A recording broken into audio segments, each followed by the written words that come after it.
All right, good evening, the world. Welcome to another powerful episode of People Who Inspire, our official opening of the May-June series. And I'm super excited to welcome you to the PWI Convo, where we ignite purpose-driven leadership and elevate bold voices and connect visionary change makers from every corner of the globe.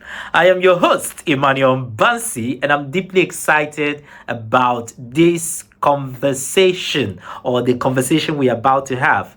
And you know what? My very first guest for this May-June edition is someone who is truly passionate about education and technology. And I call him, engineer. He doesn't just talk about education, he actually engineers it. So Jacob J. Walker is what you might call a engineer. But an education engineer, that's simply what it means, because where most people see schools and policy, this guy sees systems and futures. So he's co-founded charter schools, redesigned funding models, co-authored curriculum standards, and even helped shape national accreditation policy, which he will be telling us a little bit more about. Most recently, he launched EducateONE. EducateONE, you can check it out on LinkedIn and online.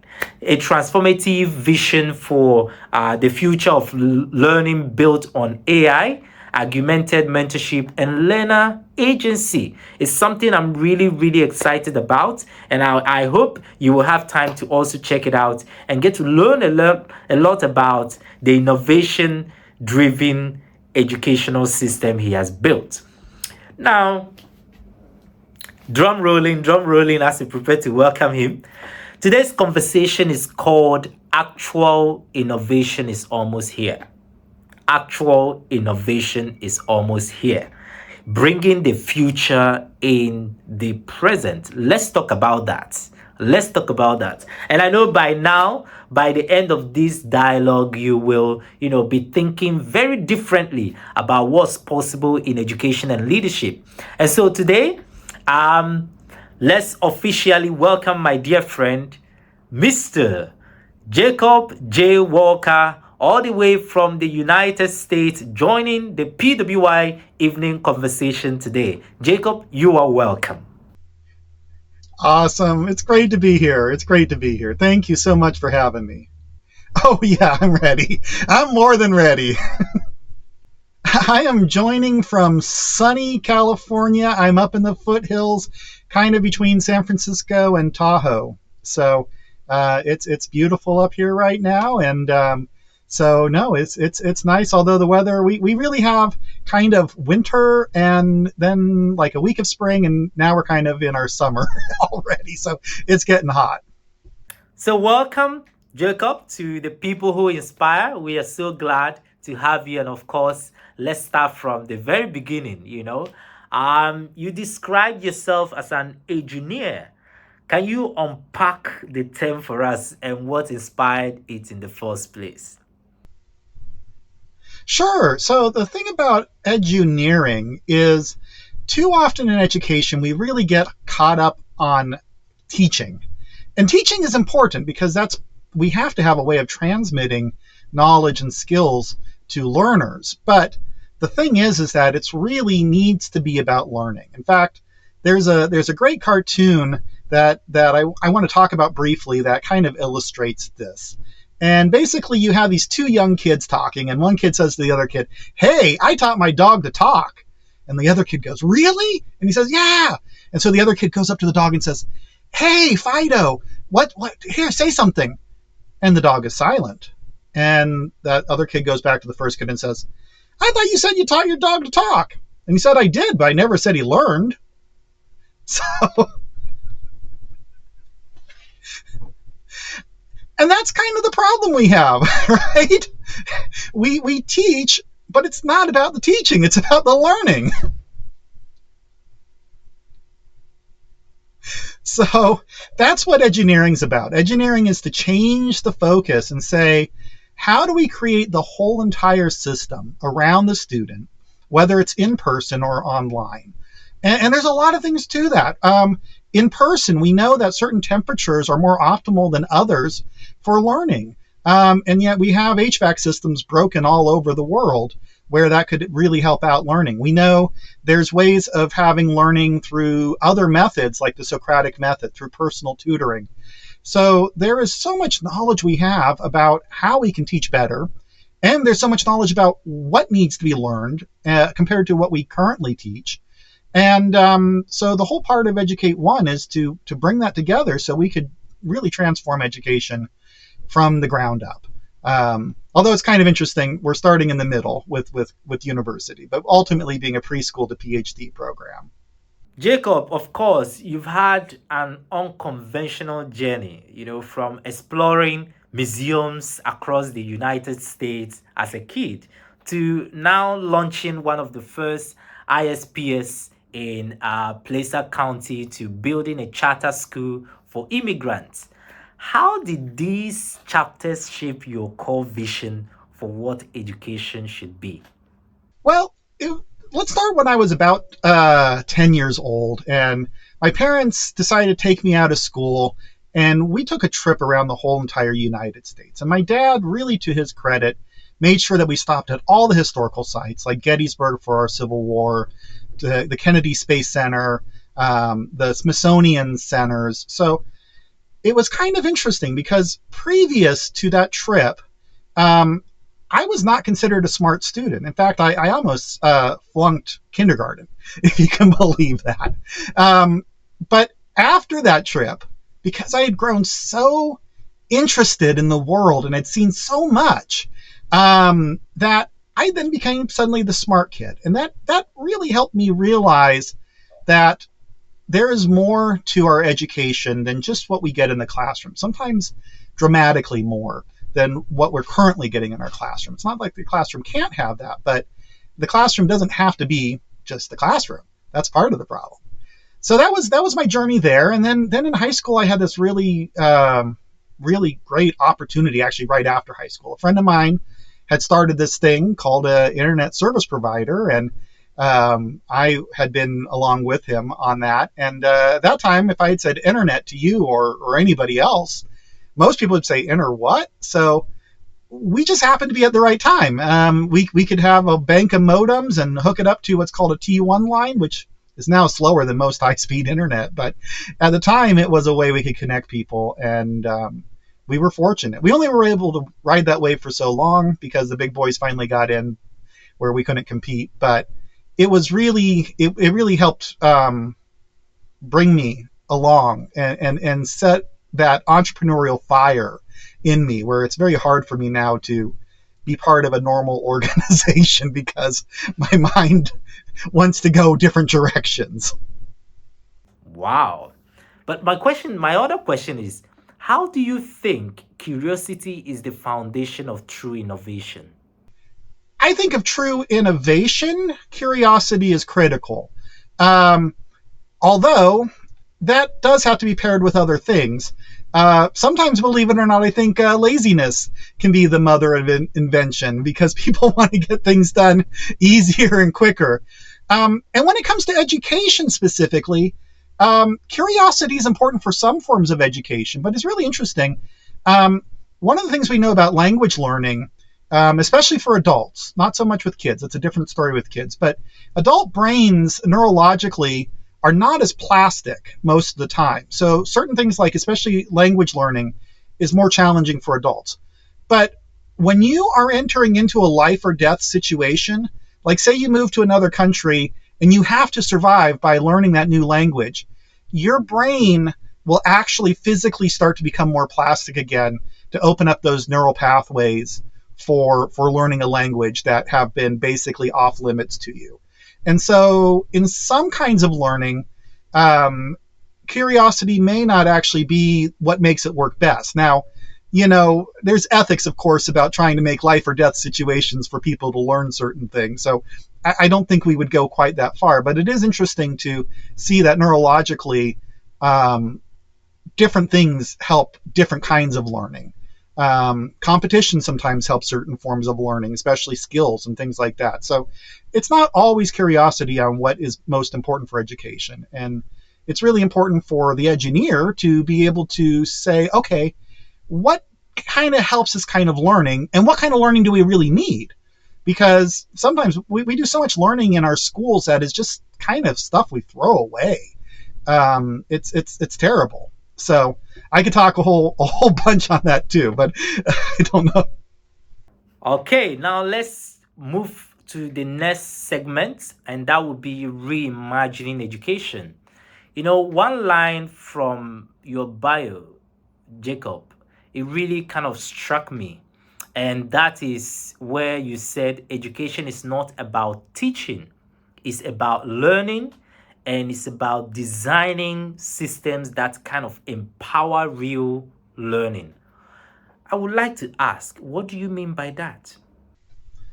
Well, I should go back and have used the dog story right here, because that illustrates really the what it is about. It's about real learning. But I will say this is, I think the real learning also, as I was just kind of talking about, isn't just about how we do the real learning, but what we do real learning on. I've had the privilege in my life to help write some of the standards for education in California. If you read the information and communication technology standards that high school students who want to become technicians or computer programmers, they will follow the standards that I wrote. But during that process, I realized how little, unfortunately, the people who are creating standards at a governmental level, in our case state, but it could be national, for the most part, there is not really good research that goes into that. I did my best to do research on it, and I was knowledgeable, but it was kind of funny, and I say this actually kind of shyly. I don't always admit to it, but I also wrote the standards for medical, um, uh, basically like medical secretaries and people who do billing and coding in the medical field, which has been big in the United States in the past. And I was not an expert in that. I only wrote them because they didn't have anybody else. In fact, I was even invited to write these standards because I lived near the state capitol. They didn't have to fly me in. I was cheap. So we spend millions of dollars on implementing standards, but we don't have nearly enough time to think about them. Here's a great example. In the United States, we have something called Common Core. It's kind of a national standard. Not every state does it, but many of them do. And if they don't, they usually kind of do something similar. Um, and in Common Core, people have to learn imaginary numbers. There's a reason they're called imaginary. They're rarely used in the real world. If you're a math major, yeah, but you can learn it in university. You don't have to learn that in high school. Yet we don't teach binary or hexadecimal. Anybody who's ever done Photoshop or a web page or a video program where they have a color, they're going to see that pound sign and then, A5, blah, blah, blah. That's a hexadecimal number. And it's not taught anywhere in our high school. And yet practically everybody in their life is going to see it at least once, where most people will never deal with an imaginary number. So it is extremely critical to me and to EducateONE that we're teaching what's real. That's why we're using the ONET database, which is one of the best research database, better than any particular advisory committee could ever tell you about what's really needed, because they're looking at many different employers and statistically figuring out what competencies people need to succeed. And we're going to ensure that they master those. That's totally different than our current education system does. And that's part of the system. It's not only how, but it's what. Wow, wow, wow, wow. Amazing, amazing, amazing. My second question that follows that on the reimagining education would be, what do you think most education systems are still getting fundamentally wrong, especially in the era of rapid change? What are they getting fundamentally wrong in the era of rapid change? Because especially I'm in Africa here. So, as somebody who is very learned, you've done a lot of deep research. You've ended up even building a great institution such as the Global One University. Can you share a little bit more on that? Well, one thing is that education really has moved so slowly. I wrote an article where I basically showed that the world has changed 7 times since education as we know it really is. In the 1800s, that's when public education in the United States and a lot of other countries really started to begin. That's where things like grade levels came from, because a grade level came from the assembly line. That was the modern technology at the time. We're still in this grade level assembly line situation where our economies have changed so many times and we are in such a different world. The other reason that this happens is, if you think about the system, and this is not everybody, but most people, if you're going to become a teacher or even a professor, which is a form of teacher, right? You're going to go through school. You like school and you're like, hey, I want to be a teacher. And then you're going to go through college to become a teacher or a professor. And then you're going to go back into the classroom. Now, a professor, at least, they start to have, their research they're doing, usually with their doctorate. But most teachers, they just immediately go back in the classroom. Where did they get the real world? Where did they get anything that's going to help them bring into their classroom the real, right? They don't. They don't have that opportunity as much. So that's one thing that's important, is to bring those who have had other experiences beyond the classroom into teaching and that eduneering process. And so that is one thing that we get wrong. The other thing is that because of that system, we haven't really changed fundamentally what we teach. One of the things we're doing at EducateONE is we have a thing called our circles of context, and you can kind of envision it where in the very center you have your body and your mind, and then as you expand to your family, and there's all these contexts all the way up through the physical universe that we kind of exist within. And in those different contexts, we have different competencies. Some of them are like communication. Some of them are like habits. Some of them are I mean, there's about 10 different kinds of competency areas. We have technology tools, all this stuff. And by doing a model that kind of shows more of all the different contexts we exist within and all the competencies that can help in those contexts, we have a way of really saying, well, what is the full human picture? What is the whole student learning? People have said for a long time, we want whole student learning, but they don't have a model that connects everything. Think about our current model. We have math over here, we have English over here, we have history, it's something, we have science, and then we have social science, but that's more like history. These are all just kind of jagged apart subject areas that don't find a way of blending and interconnecting with each other. And we're missing so much there. One thing I was arguing, I was in a great mentoring group yesterday of helping mentor entrepreneurs, and then if I didn't have an entrepreneur, I'd go and see the other mentors, and I would talk with them to network. Always networking. It's important. I'm actually an introvert, believe it or not, but it's important. People are important. You can only do things with people.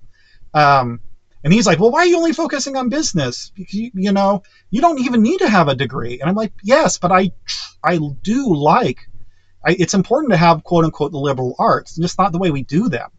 It's important for someone who goes through college. Yes, I want them to have the business skills, but those aren't the only competencies for having a good life. There are things about how we think about the world, how we enjoy ourselves. There are things about our mental health. Why doesn't school have that? I mean, when we talk in therapy about cognitive behavioral therapy, that's really just a form of education.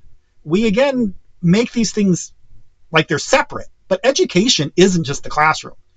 Every moment of our day that we're experiencing the world, we are learning. That is the full education system. University, Global University One and EducateONE, we're trying to build part of that system, but it's part of the bigger education system that exists of what we all experience and learn um, every day of our life. All right. My third question on reimagining education would be, of course, as somebody who has built something that is so profound that even the name is around education, can you tell us about EducateONE, this university to PhD ecosystem you are building? What makes it different from conventional education models? Well, can I'm going to actually, now that you brought up the story, I will briefly share about the school I walked away from. It was and could still be a good school. I actually am hoping it will find its way again. But for a long time, I've called it my most successful failure because if you look at money, the school that I created, which is a charter school in the United States for adults, I I'm a real details person when it comes to like policy and regulations and technology. That's where I come from, and so I figured out how to legally be able to serve adults who are oftentimes so underserved. Many of them immigrants, many of them learning English, but also people already from America who wanted their high school diploma because they just didn't earn it originally. So I had worked on figuring all of that out so that these students could be served well. And I worked on a model, a legal model, where they could be served and earn a lot of money. But the problem is those of us who started it kind of politically lost it. And that was an issue because the people who took over, they liked the money, but they didn't have the vision of serving the students fully. And that was not right. And so for many years, it was making millions of dollars, and the executive director had a huge paycheck, and they would go down to parties and do all this stuff, but it was all on public money. I do believe that money is good, but I always say this, and I believe it now so much more. Money is the lifeblood of any organization, but when it becomes your heart, you're in trouble. And that's what happened there. It became its heart. It became what it was about, not the students. But I am so fortunate to have had that failure of a success because it shows I can be successful financially, but it also tells me a lot about how I'm doing things now, where I'm not going to cut corners, where I'm not going to go for certain quality or losing quality. I'm not going to let corruption get in the way of things. These are all really important. So, yeah, that's where things are there. Impressive to know all that you're doing. And of course, I'm really glad that countries like Malawi are coming on board, and we're looking forward to the West African countries to also be part of the global movement. Now, my last question on reimagining education would be, you know, of course, you walked away from a school you co-founded because it kind of lost its student first values. That speaks volumes. So how do we keep at the heart of innovation? How do we keep integrity at the heart of innovation? I know everybody is preaching we need to re-innovate innovation, we need to reimagine a better future, we need to do better.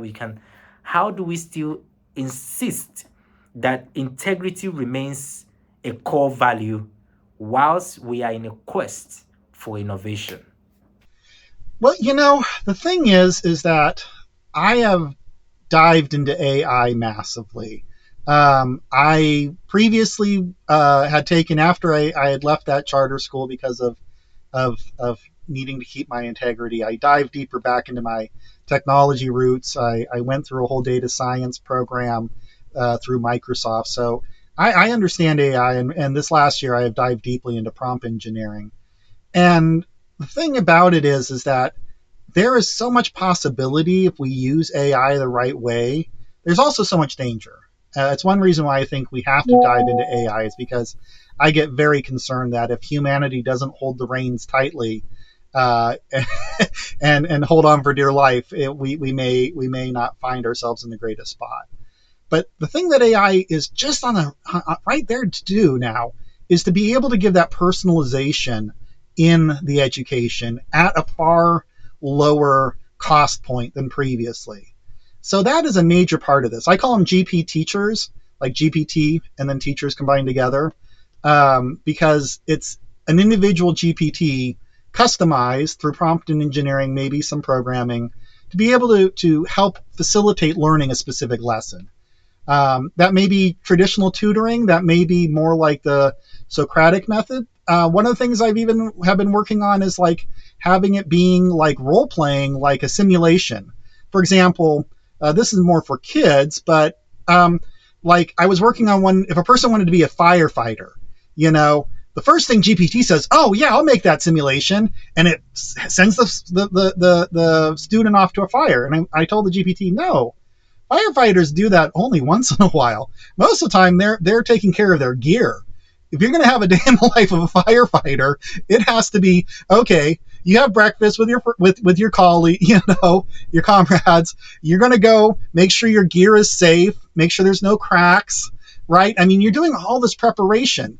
And so that's another way we could be able to use that to really show a real simulation about what the world is going to be like when that person chooses that job that they're going to go into. So that's another place that's really important there. But I am for having only technology. So a really big part of this is, and one reason I'm so excited about Africa is I really believe Africa as a whole, but it's probably going to start with one nation, is just underestimated.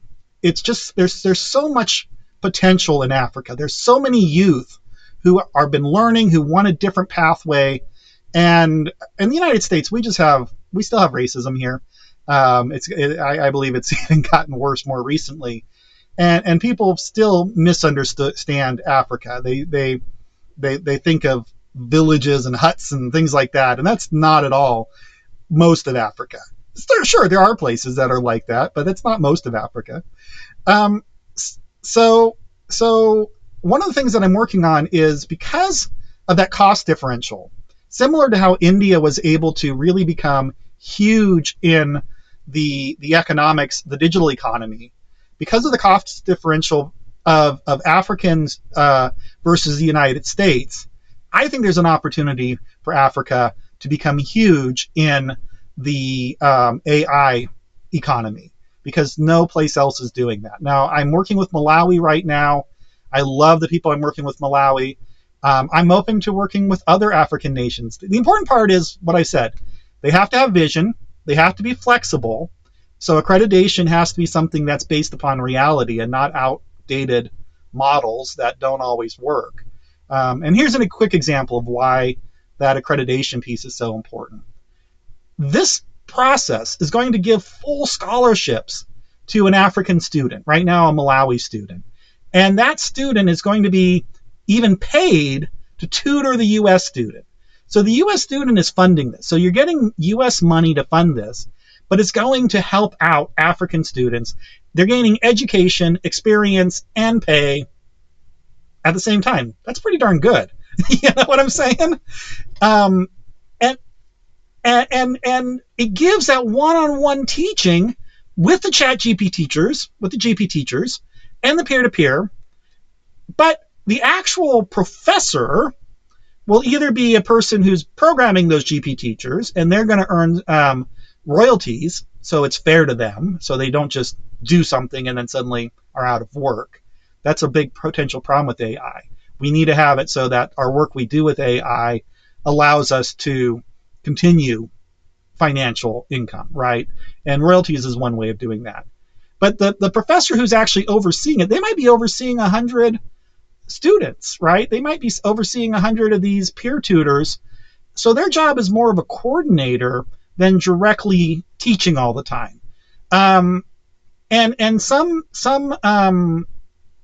standards for accreditation will say, well, you need to have a certain, teacher professor to student ratio. Well, when you're having all these peer tutors, the ratio is so much better than it would be in any traditional university. And yet at the same time, they might say, oh, no, you have 100 to 1. We never could do that. You can't be accredited. That's stupid.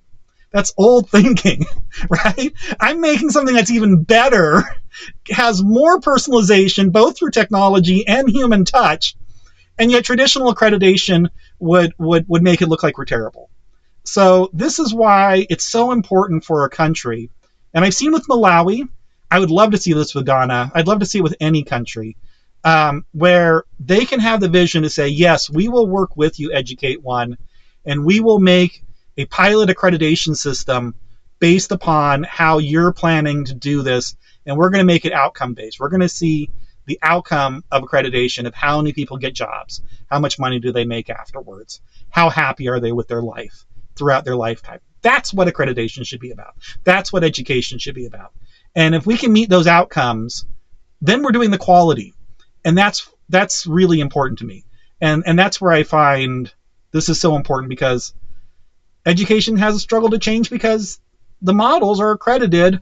And I believe in regulation, but when regulation, it's a double-edged sword. It stops terribleness, but it also stops real innovation. So you're kind of stuck in mediocrity with most regulation, unless you really are able to rethink it, along with rethinking other parts. Now, this segment or our actual conversation is centered around actual innovation is almost here. And it's very intentional, it was very deliberate, because we are not just reimagining it, we are bringing it to reality. All right? So, what's coming that actually excites you the most? Tell us, Jacob. I've been working on this for a while. It's finally, that's why I say it's actually almost here, because this has been like over 20 years of work finally coming to fruition to say, oh, this is the time. This is where we can actually make this happen. I just feel blessed that I've been able to work with great people like in Malawi. I mean, being able to actually work with their Minister of Higher Education, that has just been awesome to actually have, because it's the only way you can do it. You only can start from the top. People have said, oh, well, partner with existing universities. And I've tried that, but it doesn't work. You have to be able to break every rule to make new rules. You have to be able to think everything, rethink anything. It doesn't mean that you go the wrong way. It doesn't mean you're really breaking them, but you have to rethink them. I think that's a better way of saying it instead of breaking them. You have to rethink every rule and realize, what's that rule about? The rule about a professor to student ratio is about making sure students are actually served. So you have to dig deeper. You have to say, oh, that's what's important, not this bureaucratic rule, right? So that's what's important. And that needs division. That really needs a country. And I think Africa can do it. Sometimes those, again, you least expect, where there's the lowest expectations, which is sad, because Africa shouldn't have the lowest expectations, but the world does. But it gives Africa this opportunity to really just go wham and enter the marketplace, just like India did, and say, what the heck happened there? Where everybody, you know what I'm saying? Thank you very much. Thank you very much. By the way, how do you see AI kind of reshaping not just what we teach, but how people learn in general? Well, there's a huge problem right now, which is that most of high school students and college students with our old education systems are forced to write essays that they probably don't really care about, that don't have any real meaning to them, and so they just throw it into chat GPT. And many colleges, because they want the tuition, say, okay, you can't flunk them if they're just using chat GPT. So we have this real problem of actual learning happening. And the solution to that is, one, bring the AI into it. And as part of that unlearning, one reason that you want to convince students that this is important, and I just wrote an article about this. I said, be a sphinx, like from Egypt, right? So the concept there, sometimes we talk in AI about centaurs that's half human and half AI. In several books, have co-intelligence brings up this concept. But I'm like, no, A sphinx is so much more important because a sphinx has a human head for thinking, wings of an eagle, and a body of a lion. Right now we're talking real power, right? But they're also in Egyptian mythology the war god who had the head of the lion and a body of a human. And every time any of these students are letting the AI do it for them, we are moving closer to that future where the AI is our master and we are not the ones who are in control. And so education is really important that we grab those reins, that us as humans use it to empower ourselves so that, like, for example, these articles, I always co-write them now with ChatGPT, but I release almost always my transcript of that writing session. So people can see, yes, ChatGPT helped me improve the way I say my words, but I oftentimes say so many times more no to ChatGPT than I say yes. I say, no, you don't get it, ChatGPT. Because if you don't say no, then it's in control. And that's really, really important. And students need to do that. And that means bringing AI into the realm, into what they're doing, but saying, okay, you're throwing away all of yourself. You're throwing away your creativity. You're just letting it be you. You're becoming a slave to the AI gods as opposed to being a sphinx and mastering that power. So that's I think in a nutshell answers part of your question. There's a lot more to it, but that's the big picture. How come I didn't see that coming? So, but Jacob, this is really a question that is so dear to my heart. You know, what are some overlooked tools or ideas that can transform learning ecosystems now? Because imagine a young person who is watching this, or an educator who is trying to understand things from different point of view. What can you share um, as some of the overlooked tools or ideas that could actually bring about transformation in the learning ecosystem today? And you have it better. You have it so much better than I work with some great folks in Zambia, in Malawi, and the load shedding of electricity there. Like one of the people I work with, half his day is without electricity. It is absolutely awful. So for as bad as you have it with your internet, you still have it better. And that's one thing I want people in the United States to see. We complain so much here. Oh, I didn't get my soup right. And it's like, yeah, but you have electricity all day long. I think when that electrical failure hit Spain, it really opened a lot of people's eyes to like, oh my God, we are fortunate to have this. We take it so much for granted. And that's really important to me. I think real education is seeing the full relativity of where all humans are. I mean, even where you are. Think about it this way. Would you rather be in your position where you have pretty cool clothes, you have a nice house overall where you're living? I mean, yeah, you have problems. And I'm not saying Africa's perfect, right? But compare that even to a medieval king. A king would have a castle, yeah, but it was cold. It was rock. They would get more diseases. I mean, we still need to, of course, cure malaria. Malaria is a terrible, terrible disease.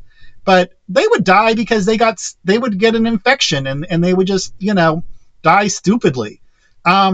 So we have so much in our modern day, and we don't even realize it. And I think that's important. I think for happiness, that's important to realize how much we actually have and gratitude for what we have.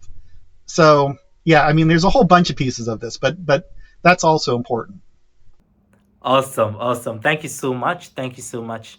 Now, my next question would be, Jacob, as we build for the future, especially in underserved regions, especially looking at places like Africa, what must we prioritize first?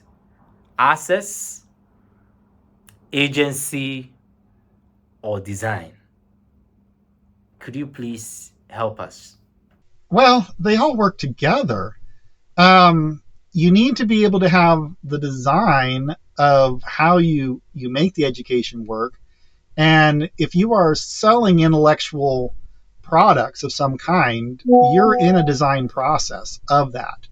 But you need to have agency in your design, because if you don't have your own creativity and you like just rely on AI to think of things for you, well, anybody in the world could do that. And one thing about AI that's interesting, especially the way it works now, because modern LLMs produce what's the most probable next word. Well, that kind of is a regression to the mean, we would say in statistics. You're going to the mediocrity. So if you don't have the agency to say, oh, I have this idea and I want to use AI to make it better, then you're going to have a hard time competing, because everybody has the same chat GPT, right? So that's an important part of it. And the third part you said was, you asked about agency and design, but the first one you said was, oh, well, of course, access. But yeah, you have to prioritize. But I think of that question, I did answer it wrong.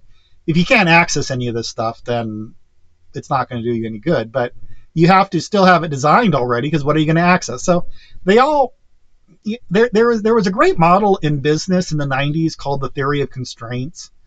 And it basically says what you have to prioritize is whatever the current constraint is. Because if you have a system that's flowing through, wherever your bottleneck is, well, you have to open up that bottleneck to have more throughput go through. And so you're always looking for that. But once you open up one bottleneck, something else becomes the bottleneck. And so where you prioritize depends upon where the bottleneck is at the moment. And so, like access, even though you don't have the greatest internet sometimes, we're still talking on WhatsApp. So there's actually a fair bit of access that way. There isn't necessarily the design is coming. I mean, again, we have it with EducateONE, but in that case, most people have never heard of us, right? I mean, I don't think any of the ideas, I think the ideas I'm saying are new and innovative, and yet at the same time, I'm hoping they're kind of common sense. I'm hoping they're like, oh, duh, why aren't we doing it that way? So it's kind of all of that and more. Wonderful. Thank you so much. And by the way, what do you think educators and leaders need to unlearn to be able to embrace what's next? Well, let me use Africa. I think Africa is I focus on Africa. I'm open to other developing economies. Africa is not the only place in the world that could use development, but I think Africa is the most underestimated. And so that's why I am so keen on supporting Africa. But I think you said early on about unlearning in this conversation, and that's one big thing. A lot of transformation requires unlearning. A big example I give, everybody says, oh, so you're doing it in Malawi. You've been to Malawi? I'm like, no, why? Because as I started that internet provider a long time ago, my mind was transformed that we're in the global village. Talking to you in Ghana, oh, no biggie. I mean, it's just like talking to my neighbor, right? I mean, but that's an unlearning. Seeing our physical presence and our physical reality around us, and being then opening our minds to that, okay, for many, many things, that is not a limitation. We have the world as our thing. And African, I think, needs to see that a lot, because I think the real exporting that's going to be happening in the future is going to be e-exporting, where somebody from Africa could be able to provide, especially as an entrepreneur, be able to provide, intellectual products to the United States. I coined a phrase called virtual onshoring in 2008. And after I did that, nobody used the term, but after I did that, I even wrote an open letter to President Paul Kagame about this in Rwanda. And he probably never even read it. But long story short, it started happening. You had things like Fiverr and all these other things where people started to be able to sell their things. But with AI, this can even be accelerated more. And anybody in Africa, especially utilizing that you have a lower cost of living than the United States, you can be with the right learning, you could have the same skills and competencies as anybody here. And honestly, it's pretty hard to put tariffs on electronic traffic, on this kind of stuff. So I'm not sure. I'm sure if it gets too big, our president will try to do that. But it is still a place of free trade and free ideas. And being able to sell to a more developed market, I think, is the quickest way for Africa to really grow economically. And all of that is requiring true education, looking at what's really needed to be able to serve those markets, and rethinking things. Right, but you don't sell yourself short. This whole video that you're doing, I mean, this is another thing. I mean, look, you're doing this amazing thing of getting these people to be able to talk about the amazing things they're doing, and you're able to do this because it was your idea. You were able to break out of the common mold and say, I'm going to do this, and have been able to do it. I mean, you're using technology to empower yourself. And I learn a lot from you too in this process. So I know I talk a lot, and I appreciate that. I would like to have a time where we can chat, where I can learn a lot more from you as well, because don't underestimate the good you're doing. This is important.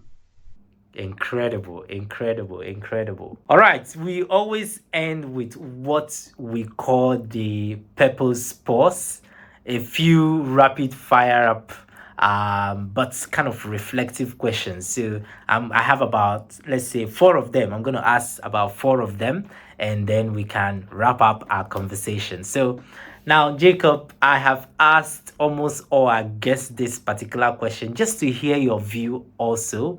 One of our guests who was very big on, or is very big on purpose, leadership, and the mind, challenged me to, stick with this question throughout my conversation with the 52 speakers we have lined up for this 52 weeks journey.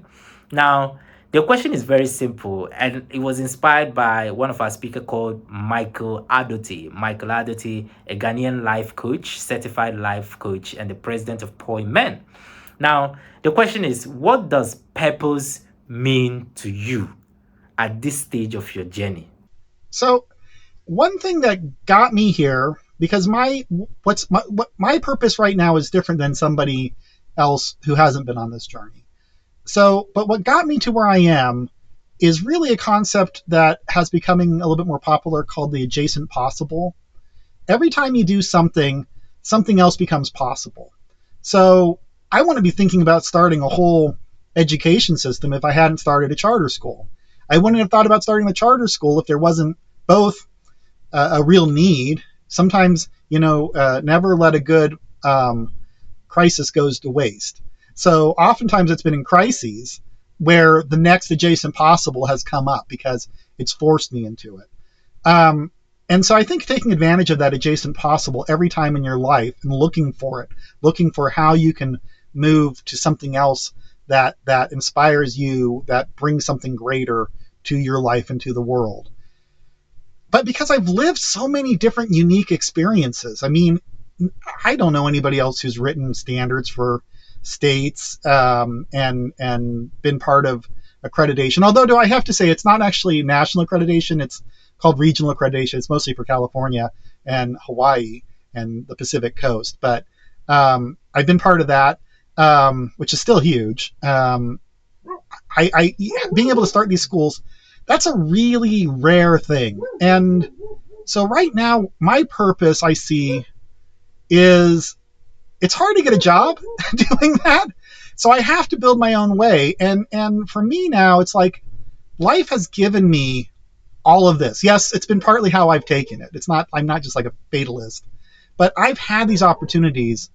And even though if I died right now, I think I would have had a life that had good accomplishment and did good things.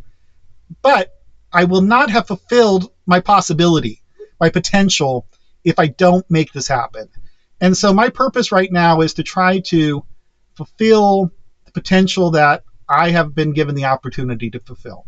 and do whatever I can to make this a reality. And that's why it's so important for me that this is actually almost here, not just reimagining. It has to come to fruition.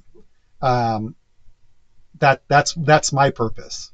That's incredible. That's incredible. That's incredible.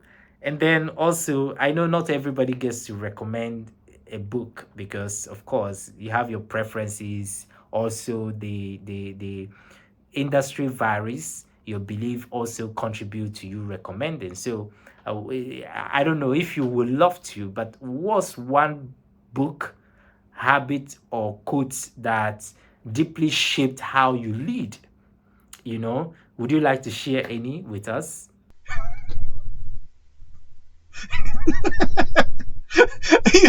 The funniest part is I'm looking at myself, as I'm doing this video. I'm overweight. I am not as good at my own habits as I am sometimes about helping others learn them. But I appreciate that. I recognize the value of habits, and sometimes it takes seeing where we have not done well in our lives to say, oh, you know what, that's important. And so that's why that's also part of the early education. In fact, as we move down to the preschool level, I'm a really big fan of backwards learning. So someday that's what really needs to be taught far more in preschool and kindergarten is don't try to make them math whizzes yet. Have them do things that are going to be where their mind is right now. Build those habits that will allow them to be healthy their whole entire life and to be happy their whole entire life. So it's having the right education at the right stage of our neurological development is really important.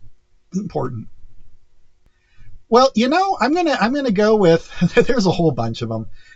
There was a book called The Goal. That was the one about the theory of constraints. But I would say even the 7 habits of highly successful people, those are habits that I think I have been able to incorporate through my life. They're more like higher order habits, but thinking win-win, thinking a lot of these different things. That is something where it's an older book, but it has aged well, honestly speaking.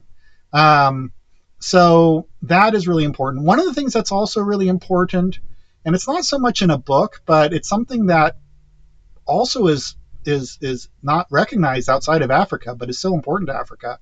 And I think even in Ghana, where you are, it probably has a different word, but it became popularized through the world through Ubuntu. And that is an amazing way to live, is to think about I am because of others.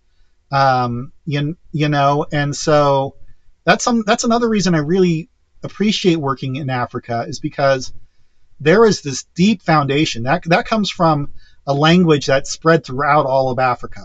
So many different countries have a word that's similar because it was from one of those proto languages thousands and thousands of years ago. Most of them isn't Ubuntu, but sometimes it's Umuthu or all kinds of other terms. But that concept is just so important. And again, yeah, that's something that I just find that we have something to learn from that African philosophy in the United States and throughout the world. Wonderful. Now, this is coming from a young person who is watching this conversation right now. Now, if you could give one message to a young change maker, let's say listening today, what would it be? What I would say to any change maker who's out there is look bigger, look around you, open up your mind, because your mind is what mostly confines us. So open your mind, look for the adjacent possibles, look for the places where there's an opportunity here, and I can either stay where I am or I can at least explore that. Go outside your comfort zone.